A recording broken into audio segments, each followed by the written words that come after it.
نکم دی دا پرچا واخلا ماتا برا کی داخلا ماتا برا کی داخلا واخلا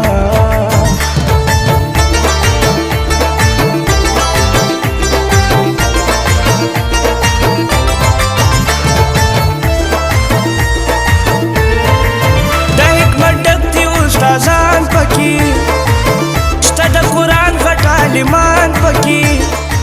د ټرانسپورټ وی د زلزلې کیمپس خپل افتتاح او خپل آغاز وکړو د نوي تعلیمي کال لپاره او دا زموږ کوم علاقه ده کې به ان شاء الله موږ د دې سیمې تعلیمي ترقۍ لپاره خپل پوره کوشش کوو او ورسره دې کې خپل مذهبي او جدید ډول تعلیمونه به موږ سر تر سره په یو پیرالل چلو او ان شاء الله د دې سیمې به موږ تعلیمي میدان کې بھرپور خدمت کوو